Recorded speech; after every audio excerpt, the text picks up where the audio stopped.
Experiencing the loss of a partner is among the most heart-wrenching challenges one can face. It's more than just the emotional burden of loss.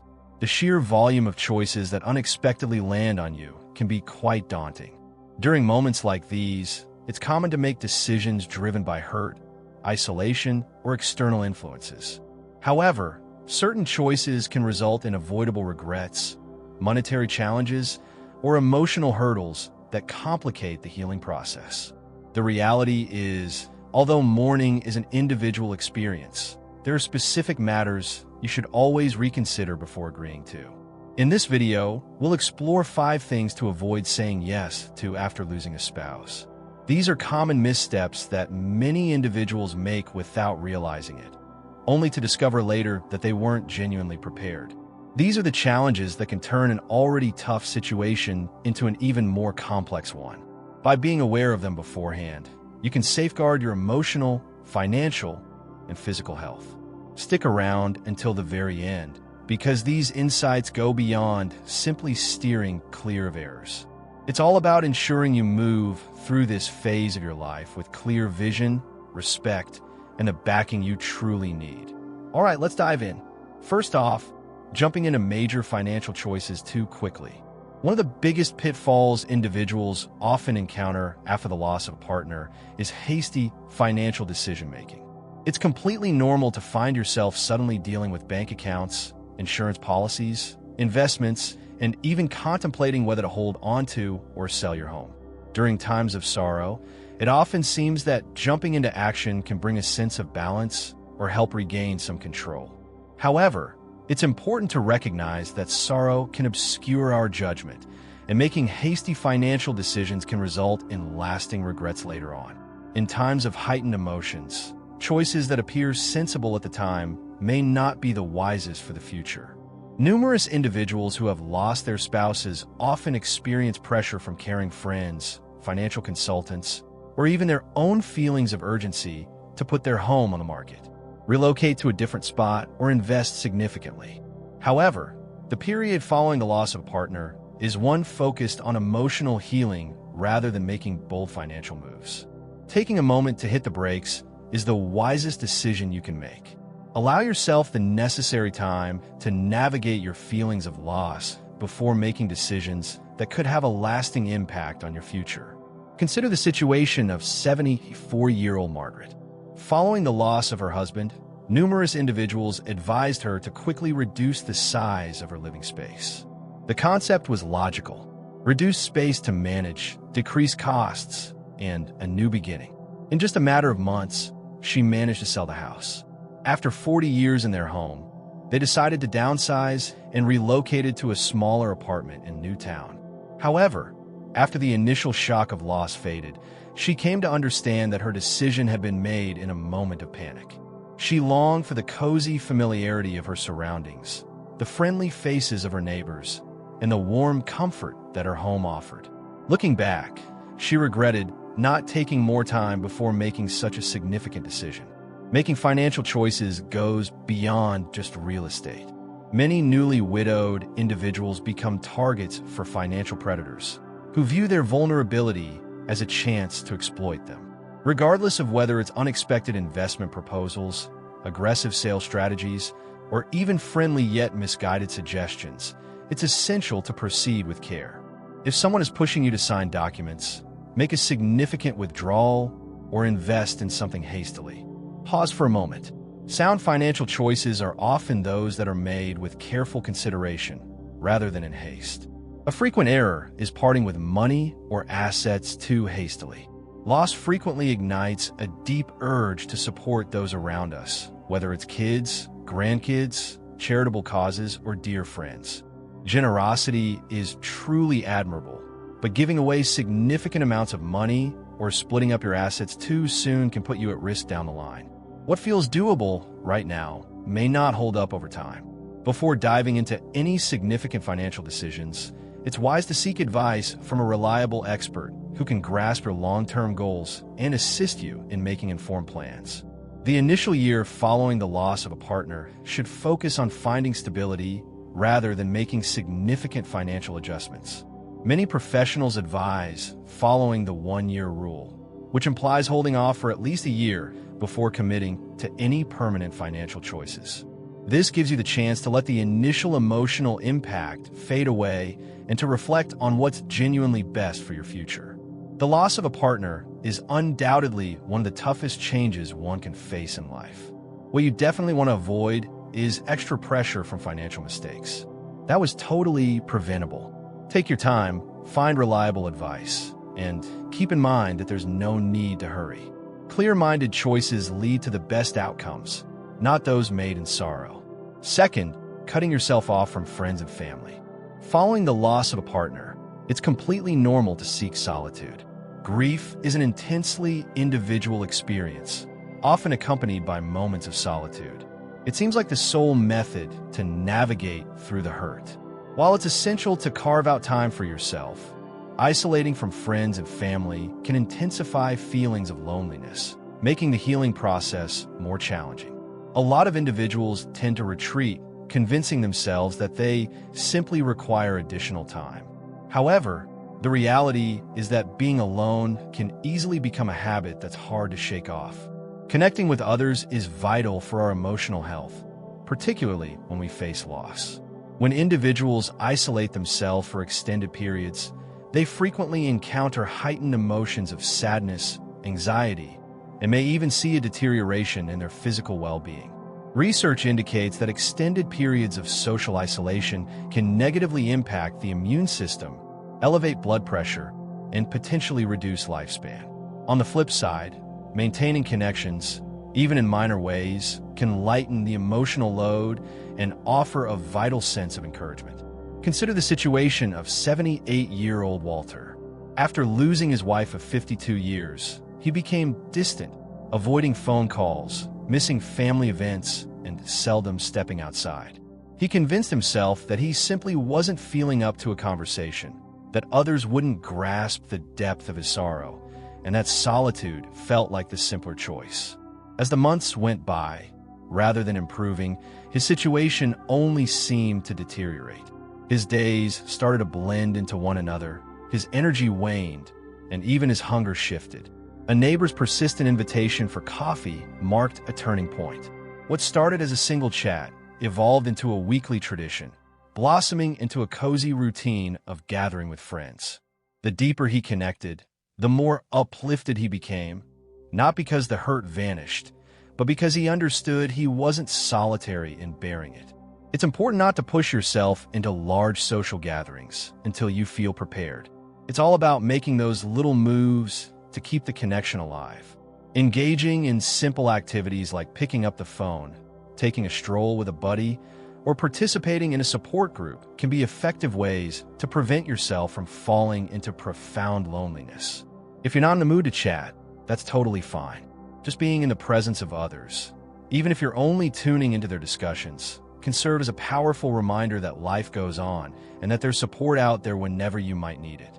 A common error that individuals often commit is distancing themselves from those who genuinely care the most.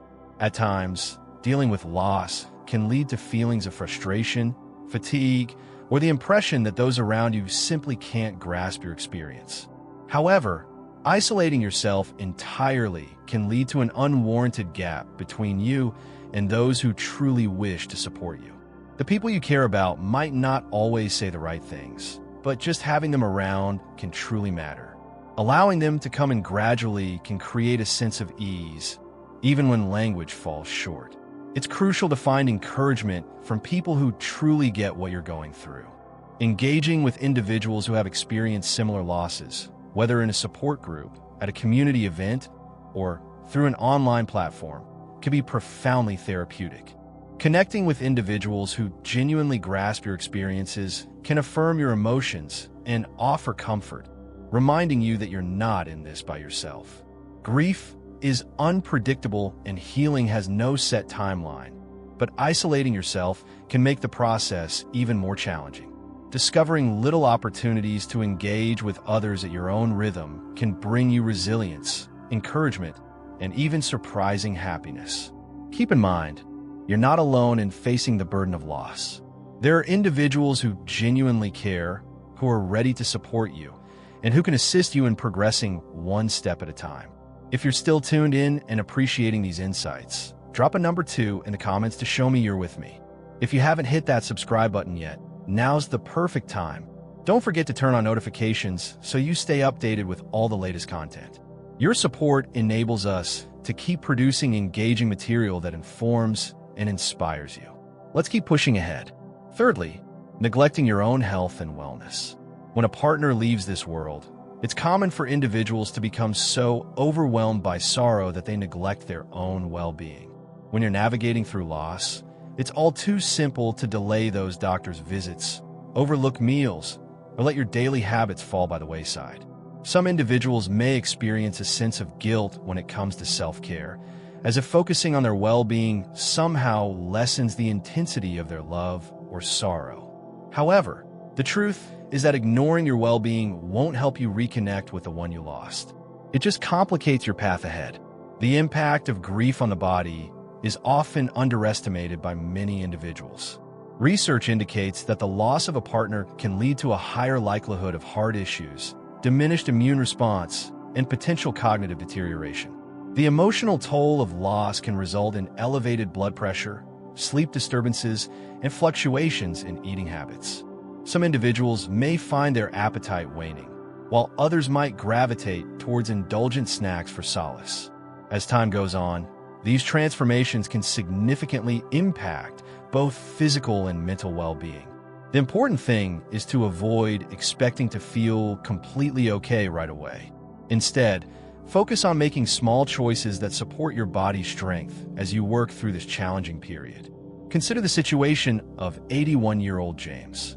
Following the loss of his wife, he ceased preparing meals for himself. He convinced himself that he simply wasn't in the mood for food, and when he finally did grab a bite, it was typically something fast and pre-packaged. After a couple of months, he began to feel increasingly weak, struggled with sleep, and experienced persistent fatigue. His daughter saw the shift and motivated him to begin having regular meals once more, even if he wasn't feeling hungry. After making a few small changes, such as focusing on easy, healthy meals and increasing his water intake, he noticed a boost in his energy, a more balanced mood, and an enhanced ability to cope with the emotions tied to grief.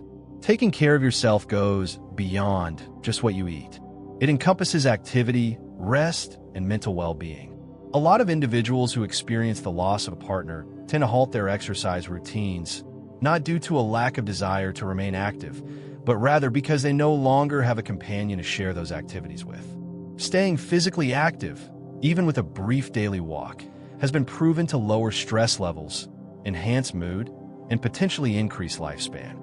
Sometimes, becoming part of a local walking group or exercise class can offer not only physical advantages, but also valuable social interaction. One frequent oversight is overlooking medical checkups. Numerous individuals who have lost their spouses often postpone regular checkups or hesitate to seek medical attention due to feelings of being overwhelmed. Now is the moment to prioritize your well-being like never before. If it's been some time since your last visit, consider scheduling an appointment with your doctor. Staying proactive with checkups, keeping health issues in check, and being diligent about medications can greatly enhance your overall well-being, both physically and emotionally. Mental well-being holds equal significance to physical well-being. Loss can bring about sadness, worry, and a sense of despair, particularly when paired with loneliness. If you're facing challenges, feel free to seek support. Talking to a counselor, participating in a support group, or simply confiding in a trusted friend can offer comfort and peace of mind. You're not in this by yourself, and reaching out for help shows strength, not weakness. It's a move towards recovery. Your partner would have wished for you to prioritize your well-being. Remembering them doesn't require you to compromise your own health. It signifies maintaining a lifestyle that enables you to discover instances of tranquility and resilience. It's perfectly normal to experience grief, to allow yourself the necessary time, and to acknowledge the heaviness of loss. But in the midst of it all, remember that your health still matters. You are still here, and your well-being is worth protecting. Number 4, rushing into a new relationship. Losing a spouse leaves an emotional void that can feel impossible to fill. For many, the loneliness that follows is one of the hardest parts of grief, and the idea of finding companionship again may seem like the only way to cope. While there is nothing wrong with wanting connection, one of the most common mistakes widows and widowers make is rushing into a new relationship before they have fully processed their grief. The emotions of loss can create a deep need for comfort, but making major romantic decisions too soon can lead to more heartache, confusion, and regrets. Grief doesn't follow a timeline, and everyone heals at their own pace. Some people take years before even considering dating again, while others feel ready sooner. But when emotions are raw, the risk of entering a relationship for the wrong reasons is high. Many people unknowingly look for a partner not because they are truly ready, but because they're seeking to replace what was lost, avoid loneliness, or escape the pain. These relationships often begin with strong emotions, but lack the stability needed for long-term success. Take the case of 72-year-old Barbara. Just months after losing her husband of nearly 50 years, she met someone through a friend and quickly entered a relationship. At first, it felt like the companionship she desperately needed, someone to talk to share meals with, to distract her from the overwhelming loneliness. But as time went on, she started to realize that she wasn't truly ready. The relationship moved faster than she expected, and soon she felt trapped in something that didn't feel right. Eventually, she had to step back and take time for herself. But in hindsight, she wished she had given herself more time before making such a big decision. A new relationship should be about genuine connection, not just emotional relief. After years of being together, the habits, routines, and cherished memories become a fundamental part of life. Diving into a new relationship without fully dealing with past losses can result in making unfair comparisons, setting unrealistic expectations, and experiencing guilt. Some individuals who have lost their partners often grapple with mixed feelings, desiring to progress while simultaneously feeling as though they are disloyal to the memory of their loved one. It's completely normal to experience these emotions, but it's important to recognize and address them before diving into a new venture. Another worry is the risk of falling prey to individuals with harmful motives. Sadly, some individuals exploit those in mourning, pretending to provide emotional support while actually seeking to manipulate or financially benefit from them. Individuals with less than honorable intentions, as well as those who may have good intentions but are looking to take advantage, frequently target widowed seniors, understanding that they might be emotionally vulnerable and seeking connection. Here's why it's so important to listen to your gut and not rush the process. If you feel rushed to make decisions, especially regarding finances, or if someone is encouraging you to cut ties with your loved ones, these are significant warning signs that deserve your attention. This doesn't imply steering clear of love or companionship indefinitely. Numerous individuals who have lost their partners discover significant connections later in life. However, the most enriching and healthy relationships emerge when both people are genuinely prepared, making choices from a space of healing rather than urgency. Moments of contemplation are essential. Investing time to navigate through grief, reconnect with who you are, and embrace solitude before pursuing a new relationship can truly transform your journey.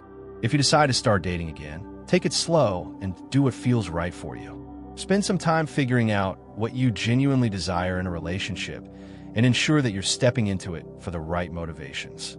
Share your feelings with close friends or family you trust, and remember not to let anyone's opinion sway you, whether they believe it's too early or that you shouldn't spend time alone.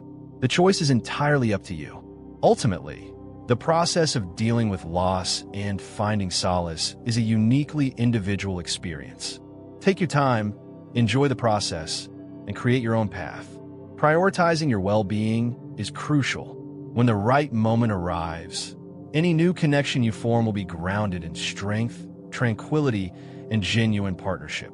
If you're still tuned in and appreciating these insights, drop a comment with the number 4 below to show me you're with me. If you haven't hit that subscribe button yet, now's the perfect time. Don't forget to turn on notifications so you stay updated with all the latest content. Your support enables us to keep producing engaging content that informs and inspires you. Let's keep the momentum going. Number 5, clinging to every item without releasing them. One of the toughest challenges after losing a partner is figuring out what to do with their possessions. Each item carries a story, and the idea of parting with them can feel like a second loss of those cherished moments. Numerous individuals who have lost their partners face this challenge, holding on to every article of clothing, every personal item, and every little trinket just as it was, fearing that any alteration or change might signify the erasure of the life they once shared. While it's natural to cling to memories, holding on to everything forever can sometimes weigh us down, hindering emotional healing and the journey to move on. It's totally normal to keep a few sentimental items close to your heart. There's no guideline that dictates you must eliminate all your belongings. However, leaving a home completely unchanged for years, maintaining the closet just as it was, or refraining from making any alterations could transform a house into a monument of sorrow instead of sanctuary of solace. As time goes on, rather than offering solace, it can become a constant reminder of what has been lost, complicating the process of embracing a new phase in life. Consider the example of 76-year-old Harold.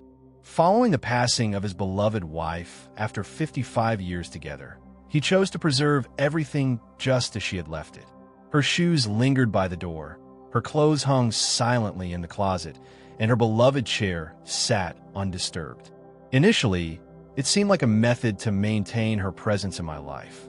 As time went on, he came to understand that passing by her unaltered possessions daily was anchoring him in the same emotional state. He wasn't prepared to let go of it all. As he began to part with some belongings, holding on to just a handful of cherished items, a wave of relief washed over him. It wasn't about letting go. It was all about creating space for recovery. Releasing something doesn't imply erasing it from memory or diminishing your affection.